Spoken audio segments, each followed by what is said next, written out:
Bismillahirrahmanirrahim. Assalamualaikum warahmatullahi wabarakatuh. Kita awali dengan berdoa. Bismillahirrahmanirrahim. Raditu billahi robba wa bil islami dina wa bi Muhammadin nabiyya wa rasulah. Rabbi zidni ilman warzuqni fahman.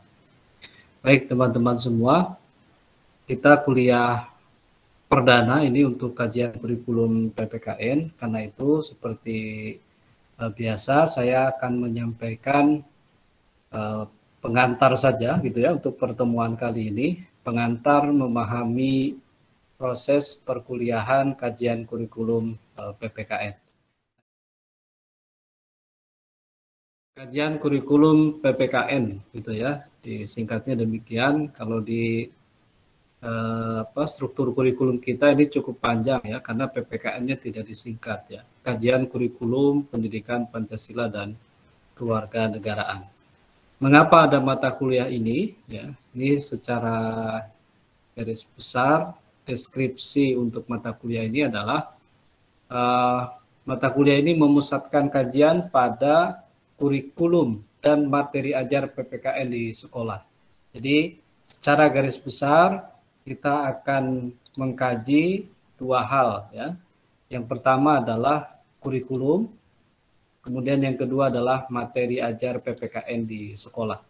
Ini menjadi penting dipahami oleh teman-teman semua, apalagi nanti pada saat pelaksanaan PLP kedua begitu ya. Nah, teman-teman akan menjadi asisten guru di sekolah dan karena itu perlu menguasai apa itu kurikulum PPKN dan apa saja materi ajar PPKN di sekolah. Itu yang terpenting gitu ya. Nah, jadi melalui mata kuliah ini kita akan sama-sama membuka kurikulum mata pelajaran PPKN. Tetapi ingat bahwa kurikulum bukan sekedar struktur rumusan materi yang harus diajarkan kepada para peserta didik begitu ya. Tetapi kurikulum adalah seluruh aspek yang disusun oleh guru, oleh lembaga, dalam hal ini oleh sekolah, termasuk masukan-masukan dari masyarakat dalam rangka mempersiapkan peserta didik memiliki kompetensi sesuai dengan yang diharapkan. Jadi bukan hanya materi ajar, tetapi juga bagaimana hal-hal lain yang juga berkaitan dengan penguatan kompetensi dari siswa gitu ya, atau capaian pembelajaran lulusan atau CPL. Itu yang pertama. Jadi dua hal yang kita pelajari, kurikulum dan materi-materi ajar PPKN. Materi-materi ajar PPKN ini menjadi sangat penting karena dari materi ajar itu kita dapat mengembangkan lebih lanjut gitu ya, media apa yang perlu kita susun, kemudian sumber belajarnya dari mana, evaluasinya nanti seperti apa dan sebagainya. Baik, kemudian dalam mata kuliah ini dibahas konsep dasar kurikulum. Ini sebagai pengenalan awal ya. Apa yang dimaksud dengan kurikulum itu. Begitu ya. Kemudian yang kedua, kita lihat perkembangan kurikulum PPKN tingkat pendidikan dasar dan menengah. Jadi kita akan melihat bagaimana kurikulum di sekolah, khususnya pada tingkat pendidikan dasar dan menengah, artinya SMP dan SMA ya, khusus untuk PPKN. Kenapa di SD tidak kita lihat? Karena sudah ada bagiannya, yaitu program studi PGSD, gitu ya. Nah, selain perkembangan kurikulum, juga kita akan lihat juga di dalamnya adalah perkembangan mata pelajaran PPKN di sekolah.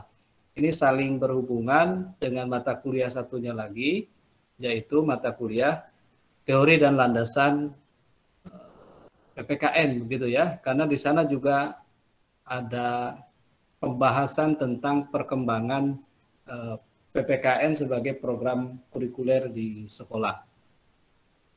Baik, berikutnya untuk kebutuhan sekarang, ternyata selain kita mengkaji kurikulum, juga kita perlu juga melihat ada rekonstruksi kurikulum PPKN. Jadi sebenarnya yang dibutuhkan untuk guru, untuk siswa dalam bidang PPKN sekarang itu kurikulum yang seperti apa. Nah, ini menjadi sangat menarik, apalagi sekarang di era kalau di kampus ada kurikulum MBKM gitu ya, Merdeka Belajar, Kampus Merdeka gitu ya. Nah, bagaimana dengan di sekolah? Di sekolah ini beberapa waktu yang lalu ada yang menulis begini, ada yang menulis di koran opini ya, opini di koran kurikulum yang sembunyi-sembunyi. Mengapa dalam tanda petik kurikulum yang sembunyi-sembunyi? Karena saat ini Kementerian Pendidikan, Kebudayaan, Ristek, dan Pendidikan Tinggi itu tengah menyusun sekaligus mensosialisasikan ada kurikulum untuk sekolah-sekolah penggerak. Jadi kurikulum itu akan diterapkan di beberapa sekolah penggerak di seluruh Indonesia. Jadi sudah banyak sekolah-sekolah yang mendeklarasikan diri atau dia dipilih menjadi sekolah penggerak. Sudah dipilih juga ada guru-guru penggerak begitu ya, dilatih sedemikian rupa termasuk kurikulumnya. Nah, padahal kurikulum ini belum disosialisasikan secara umum kemudian menggantikan kurikulum yang sekarang berlaku. Makanya ditulis di opini itu kurikulum sembunyi-sembunyi ya. Nah, seperti apa kurikulum sembunyi-sembunyi itu? Nah, salah satu isu yang mengemuka antara lain misalnya untuk tingkat sekolah dasar antara IPA dengan IPS itu digabung menjadi IPAS gitu ya, ilmu pengetahuan alam dan sosial. Saya tidak memahami bagaimana konstruksi bangunan berpikirnya begitu ya, sehingga IPA dan IPS dijadikan menjadi satu mata pelajaran. Itu di sekolah-sekolah penggerak begitu ya. Nah, mau tidak mau sepertinya karena ini sudah bergulir, itu nanti akan merembet ke semua. Jadi ke sekolah-sekolah lain pun akan berlaku demikian. Nah, karena itu kita perlu melihat rekonstruksi. Re itu kembali gitu ya, konstruksi membangun. Rekonstruksi artinya membangun kembali kurikulum PPKN. Kurikulum yang seperti apa yang diperlukan dewasa ini. Selain kebutuhan MBKM, sekolah penggerak, juga kita berhadapan dengan generasi-generasi bukan saja milenial sekarang begitu ya, tetapi sudah generasi X, generasi Y, generasi Z begitu ya. Nah, tentu kurikulum ini perlu terus diperbaharui ya. Jangankan di tingkat pendidikan dasar dan menengah, pada tingkat pendidikan tinggi saja program studi kita yang semula kita menggunakan kurikulum tahun 2015, kemudian kemarin 2020 kita menyusun kurikulum yang baru gitu ya. Termasuk mata kuliah ini. Mata kuliah ini adalah hasil dari evaluasi terhadap kurikulum tahun 2015. Pada kurikulum tahun 2015 kita menyebut mata kuliah ini sebagai kajian kurikulum dan analisis buku teks. Jadi dua bidang, satu kurikulum, yang satunya lagi buku teks. Makanya di sini ada gambar buku teks karena memang salah satu yang dikaji selain materi ajar adalah buku teks gitu ya. Buku teks pelajaran. Mengapa atau bagaimana buku teks itu dan siapa yang seharusnya menulis buku teks itu ya. Nah, salah satu kompetensi lulusan prodi kita kan menjadi penulis begitu ya. Salah satunya adalah menjadi penulis buku teks. Oke, kemudian setelah rekonstruksi kita juga, nah ini kita akan mengkaji materi-materi ajar PPKN pada tingkat pendidikan dasar dan pendidikan menengah. Kita lihat satu dari standar isi ya, dari standar isi.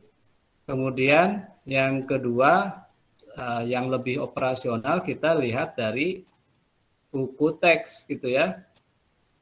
Nah, dari buku teks inilah kita akan melihat materi-materi ajar PPKN pada tingkat SMP dan SMA. Nanti setelah UTS biasanya saya agendakan khusus untuk kita mengkaji secara mendalam materi-materi pada tingkat SMP dan SMA. Jadi ada apa saja materinya, begitu ya. Oke, kemudian ini tentang materi ya. Kemudian tentang proses pembelajaran. Proses pembelajaran dilakukan melalui analisis konseptual dan substansial. Jadi analisis konsep dan substansi dari struktur kurikulum ya, serta materi ajar mata pelajaran pada tingkat pendidikan dasar dan menengah. Jadi kita lebih banyak melihat materi apa saja yang ada di sekolah, kemudian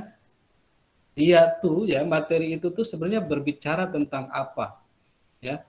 Nanti targetnya para siswa memiliki kemampuan apa, gitu ya. Apakah kemampuan menyebutkan kembali, kalau dalam taksonomi belum gitu ya, remembering, dia mampu menyebutkan kembali, atau dia mampu menganalisis, atau dia mampu menerapkan, atau dia mampu mencipta dari satu konsep tertentu. Katakanlah misalkan Pancasila, ada materi tentang sejarah Pancasila. Apa yang diharapkan dari sejarah Pancasila itu? Oh, siswa diharapkan mampu menyebutkan kembali proses penyusunan Pancasila sebagai dasar negara. Misalkan begitu ya. Bagaimana prosesnya, proses sejarahnya? Atau misalkan, oh ini bukan di sana, kalau di sana untuk tingkat SMP kelas 7. Kalau SMA ada materi tentang sejarah, tetapi lebih kepada peran tokoh yang ada pada saat proses penyusunan Pancasila sebagai dasar negara pada sidang BPUPK dan sidang PPKI. Misalkan seperti itu, gitu ya. Analisis konsep, analisis substansi pada satu materi tertentu. Secara rinci nanti materi ajarnya adalah yang pertama kuliah pengantar ini hari ini, gitu ya. Kemudian minggu depan kita akan bahas konsep umum tentang kurikulum, ya, konsep dasar kurikulum. Kita mengenal kurikulum itu apa? Apakah sekedar dokumen yang disusun untuk pedoman pembelajaran di sekolah dalam satu mata pelajaran tertentu, atau seperti tadi saya sampaikan keseluruhan proses ya yang sengaja disusun untuk mengembangkan kemampuan kompetensi siswa ketika siswa itu selesai pada satu mata pelajaran atau siswa itu selesai mengikuti pendidikan pada tingkat tertentu, gitu ya. Kemudian perkembangan kurikulum dan PPKN di sekolah, ya ini dua kajian. Satu tentang perkembangan kurikulum PPKN, kemudian yang kedua perkembangan mata pelajaran PPKN di sekolah. Hari ini kita sebut PPKN ya, nomenklaturnya. Tetapi sebelumnya kita mengenal ada PKN. Bahkan dulu ketika saya masih sekolah namanya PMP. Ya. Orang tua saya bukan PMP tetapi pembelajaran civic gitu ya. Makanya kita mengenal ada civic education. Dulu ada mata pelajaran civic di sekolah. Ya. Kemudian ini tadi kebutuhan rekonstruksi kurikulum PPKN di sekolah ya. Syaratnya buku teks itu bisa sampai ke guru-guru mata pelajaran PPKN. Ya. Agar bisa digunakan oleh guru-guru mata pelajaran PPKN di sekolah, buku teks itu harus memenuhi syarat-syarat apa? Ya. Tentu misalkan mengikuti kaidah penulisan buku teks. Kemudian yang terpenting adalah lolos penilaian dari pusat kurikulum dan perbukuan. Kalau dulu nama lembaganya itu ya. Nah, saya tidak tahu apakah itu termasuk yang kemudian dibubarkan oleh Menteri Pendidikan beberapa waktu yang lalu atau dia di-merger dengan lembaga lain begitu ya. Jadi buku teks harus lolos penilaian dinyatakan layak oleh tim dari Pusat Kurikulum dan Perbukuan Nasional, ataupun buku non-teks. Buku non-teks adalah buku yang tersimpan di perpustakaan sekolah, tetapi bukan mata pelajaran. Dia adalah buku-buku yang menunjang buku teks pelajaran. Ya, pasti teman-teman pernah di perpustakaan sekolah pernah melihat selain buku mata pelajaran, ada buku-buku lain, ya, termasuk novel, termasuk begitu ya, kumpulan cerita pendek itu untuk penunjang buku teks pelajaran, dan itu pun harus lolos penilaian dari Puskurbuk, ya, Pusat Kurikulum dan Perbukuan. Nah, mudah-mudahan ini kita selesaikan dari sini sampai sini, kita selesaikan sebelum ujian tengah semester. Nanti setelah ujian tengah semester, kita fokus mengkaji materi yang ada pada tingkat SMP dan SMA atau sederajat. Ya, nanti kita lihat di sini biasanya saya meminta teman-teman semua untuk berkelompok sesuai dengan kelas, misalkan kelas 7, kelas 8, kelas 9, kelas 10, 11, 12, kemudian masing-masing mengkaji di buku kelas 7, ya, sesuai dengan KI dan KD yang kita miliki, ada berapa materi ajar. Ya, materi ajar itu berbicara tentang apa, begitu ya. Ini nanti setelah pelaksanaan ujian tengah semester. Untuk UTS, ini berarti kan UTS-nya teori. Nah, kalau UTS ini masih teori ya. Karena dia masih teori, maka ini dari sini ya soal-soal akan kita berikan sesuai dengan materi yang kita sajikan, gitu ya. Sementara untuk ujian akhir biasanya kita akan lakukan dengan dua cara. Satu, presentasi, ya, presentasi kelompok, ya, presentasi kelompok tentang hasil analisis dari materi ajar. Kemudian yang kedua, ya, tugas kelompok, ya, tugas laporan laporan dari analisis materi ajar itu. Jadi cukup dua itu untuk UAS. Tidak ada ujian teori gitu ya, ujian tertulis. Cukup nanti presentasi. Presentasinya bisa kita presentasi langsung seperti ini, atau yang sering saya kembangkan adalah presentasi teman-teman, kemudian misalkan kelompok 1 dengan kelompok 2 masing-masing presentasi, kelompok 1 mempresentasikan, kelompok 2 menanggapi. Begitupun sebaliknya, nanti kelompok 2 presentasi, kelompok 1 menanggapi, presentasi itu kemudian direkam di dalam video yang bagus, begitu ya. Dalam video yang bagus, kemudian diupload di YouTube, kemudian audionya bisa juga disimpan di podcastnya teman-teman semua, gitu ya. Sehingga nanti kita akan memiliki penjelasan tentang materi-materi untuk tingkat SMP atau tingkat SMA, gitu ya.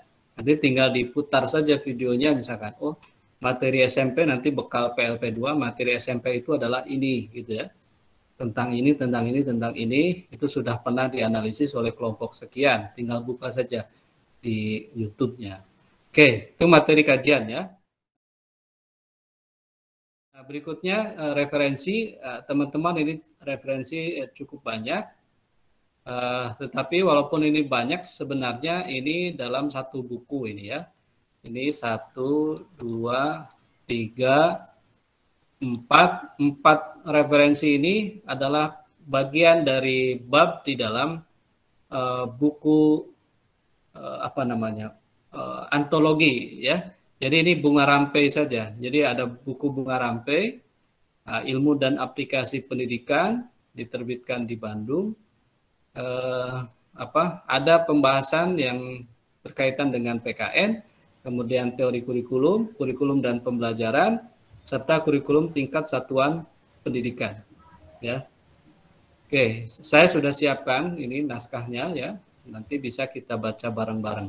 Kemudian yang lainnya, untuk memahami kurikulum, kita bisa baca bukunya Profesor Umar Hamalik tentang dasar-dasar pengembangan kurikulum.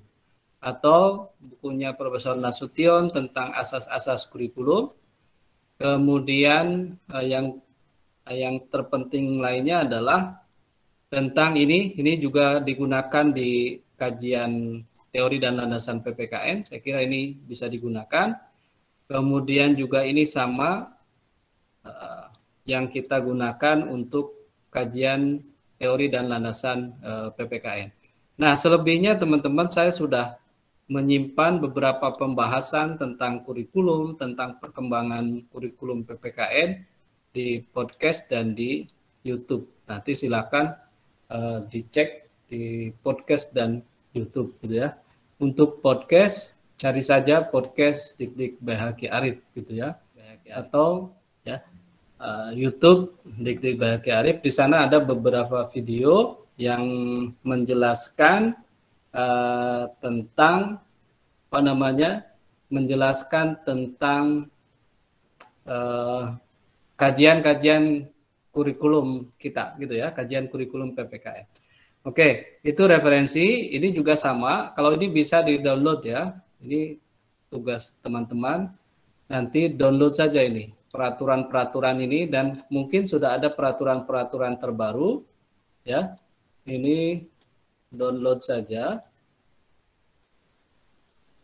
Ya, download peraturan pemerintah nomor 19 tahun 2005, sekarang sudah diubah ya, yang ini tentang standar nasional pendidikan. Kalau tidak salah ini sudah diubah juga. Gitu. Cari saja peraturan pemerintah tentang standar nasional pendidikan. Kemudian peraturan Menteri Pendidikan Kebudayaan, nah ini tentang standar kompetensi lulusan, standar isi, standar proses, standar penilaian, kompetensi inti gitu ya. Ini silakan cari. Bahan untuk kajian kita hari ini sudah saya simpan di di e-learning kita gitu ya. Silakan nanti minggu depan mudah-mudahan teman-teman sudah ada yang berhasil mendownload peraturan-peraturan ini gitu ya. Nanti minggu depan kita cek. Nah, sisanya adalah ini nanti mungkin setelah UTS gitu ya. Kita akan kaji buku paket SMP. Nanti kita lihat. Teman-teman diharapkan memiliki buku paket, bisa download banyak sekali, atau mungkin sisa waktu kemarin di tingkat SMP SMA gitu ya, silahkan gitu ya. Oke, ini untuk referensi. Kemudian kontrak belajar seperti biasa. Ya, ini sama, saya kira perkuliahan nanti akan kita rancang blended learning ya. Kemarin ada 4 atau 5 orang ya yang ada di Jogja dan bersedia untuk bisa hadir di kelas. Nanti mudah-mudahan minggu depan dah kita mulai. Kehadiran minimal, saya harap sebenarnya tidak minimal, tetapi semuanya maksimal ya, karena kehadiran sekarang bukan berbasis lagi pada semata-mata kehadiran di kelas, tetapi berbasis pada aktivitas. Makanya aktivitasnya membuka e-learning selama 1 minggu itu bisa saja nanti kita anggap sebagai hadir. Tetapi presensinya harus di hari pelaksanaan kuliah. Ya, presensi nanti isi di e-learning, dibuka bagian presensi. Saya berikan kesempatan dari mulai jam 7 pagi sampai jam 18 sore, gitu ya. Kemudian wajib mengikuti kegiatan dengan sungguh-sungguh ya, jangan malas-malasan, menjunjung etika akademik, ini yang terpenting. Dan ini nilai akhir, ada partisipasi, tugas, ujian tengah semester, ujian akhir semester ya, 40, 30, 20, 10, sehingga jumlahnya 100. Kita akhiri dengan membaca hamdalah. Alhamdulillahirabbil alamin.